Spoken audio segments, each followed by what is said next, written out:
Nova vida debaixo da graça de Deus.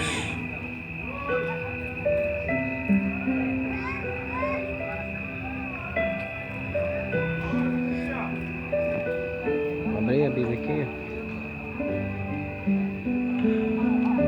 Vamos ler Romanos capítulo 8, verso 1. Na epígrafe, ou seja, do capítulo 8, do verso 1 até o verso 17, nós temos um tema: a nova vida debaixo da graça de Deus, ou uma nova vida debaixo da graça, ou da graça de Deus.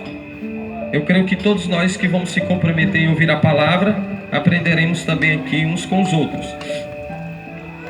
Paulo diz da seguinte forma: portanto, agora já não há condenação alguma para os que estão em Cristo Jesus. A princípio, precisamos aqui analisar duas palavras importantes aqui no verso de número 1 de Romanos capítulo 8. A condenação. Por que que Paulo chega a dizer que não há mais condenação alguma para quem está em Cristo Jesus? Precisamos analisar que a condenação passou a fazer parte dos homens quando nosso irmão chamado Adão, lá em Gênesis capítulo 3, junto com Eva, sua esposa, decidiram usar sua liberdade para cometer seus pecados, ou o pecado original. Antes não havia condenação para os homens.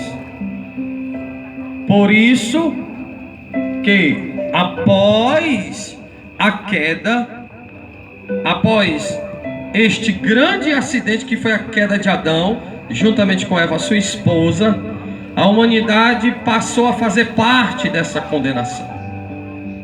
Essa condenação que estava direcionando os homens para a perdição eterna. O que deve ser também tocado aqui e colocado em pauta, pastor Dedé, não é simplesmente entender que a beleza da vida é algo que tem que ser aproveitado simplesmente aqui na terra. É por isso que os homens sem Deus são vaidosos. Quando eu digo homens, eu estou falando de mulheres também. Quando eu falo dessa vaidade, eu falo da vaidade exagerada, aquela que os seres humanos ansiosamente, exageradamente buscam por coisas passageiras. Elas se entregam, elas se doam, se possível for, se matam para adquirir alguma coisa. Vaidade não é simplesmente uma forma de se vestir, ou usar um perfume caro, ou ter um melhor relógio, uma melhor roupa, ou cuidar da própria estética. Não é apenas isso. Salomão não está falando da vaidade estética. Salomão está falando daquela vaidade em que os homens, de uma forma precipitada, equivocada, exagerada, vai à procura de dar um novo sentido na vida, tentando adquirir aquilo que é passageiro de fato, onde os homens se entregam, morrem e doam a sua própria vida para tais coisas assim que eu acabei de frisar e acabei de falar. Por isso que ele vai dizer que tudo é vaidade, pois os homens passaram a viver uma vida envaidecida, pois eles querem, de uma certa forma, adquirir coisas que nem eles mesmos conseguem administrar. É simplesmente pelo fato de obter. Uma certa vez, isso aqui é interessante para quem é jovem. Uma certa vez eu estava indo para uma lanchonete após um culto, e uma determinada pessoa chegou a dizer dessa seguinte forma: aquele jovem ali anda naquele carro, aquele jovem ali anda naquele carro é às custas dos pais. Imediatamente eu coloquei minha mente para funcionar e cheguei a um denominador comum, ou cheguei à compreensão de que o jovem que está dentro de um carro, que está usando aquele carro, ele infelizmente não tem um carro porque ele não trabalhou, porque ele não suou, simplesmente pelo fato de talvez a mãe tentar segurá-lo. Tem pais que faz isso. Vou segurar o meu filho com aquilo que eu vou propor para ele. Se ele me obedecer, eu vou dar. Se ele alegrar o meu coração em determinada situação, eu vou dar. Fica envolvendo em valores condicionados. Isso é muito perigoso. Envolvendo coisas para poder aplicar um valor condicionado. Não é algo incondicionado, é um valor condicionado, ou seja, tudo dentro de condições. Você faz assim que eu lhe dou. Se você fizer isso assim, eu lhe dou. Então, o mundo é vaidoso. Às vezes um jovem desse não tem nenhum guarda-roupa para poder colocar suas roupas, mas eles querem luxar. É isso que eu quero dizer. Eles querem mostrar para a sociedade que eles têm alguma coisa. Isto é da alma, é vaidade. Às vezes as roupas estão dentro de uma caixa de papelão, e roupas de grife, de marca, porque não tem dinheiro para comprar nem o guarda-roupa para colocar suas roupas. Mas eles querem sair de carro para mostrar para as meninas novas que eles têm condições de conquistá-las usando tal objeto, assim como vocês queiram pensar. Mas infelizmente é uma realidade. Hoje o mundo está desse jeito. Aliás, já estava após a queda de Adão e Eva. Essa vaidade, esse princípio de um homem fazer parte de uma condenação, caminhando para uma condenação eterna, está debaixo de uma sentença e de um juiz eterno. Isso já estava o homem envolvido em todas essas coisas.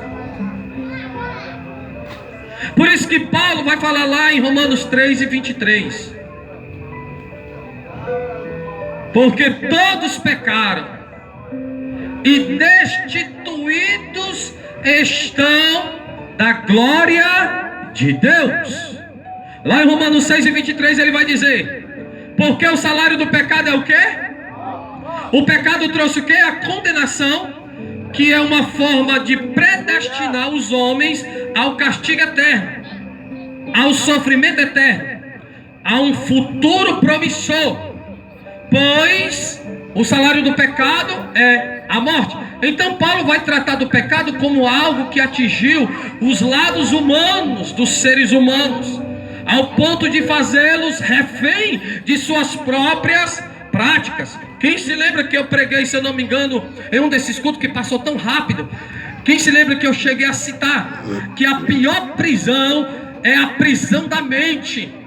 Não é estar encarcerado atrás de umas grades. A pior prisão é a prisão da mente.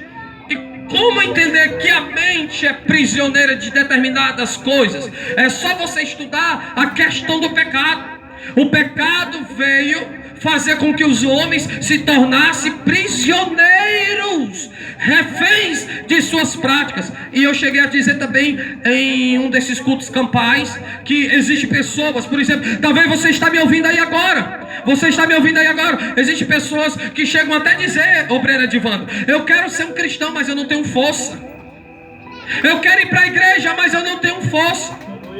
Eu quero ouvir um louvor em casa, mas eu não tenho força. Porque entender a abstinência não é entender simplesmente que ela se expõe para poder usar uma droga, né? Uma bebida, ingerir uma bebida, usar uma droga. Não, existe abstinência que é diferente umas das outras. Existem pessoas que elas querem largar tudo, mas não tem força, porque o pecado os domina, o pecado os prende aquilo ali. Quantas pessoas na Praça do Ferreiro agora, principalmente mulheres, vendendo o seu corpo, que quando eu fui entregar sopão, a gente evangelizando aquelas mulheres, a gente evangelizando, elas começam a chorar, e elas começam a dizer, sabe o que, obreiro Fernando? Eu quero sair tanto desse lugar, mas eu não tenho forças.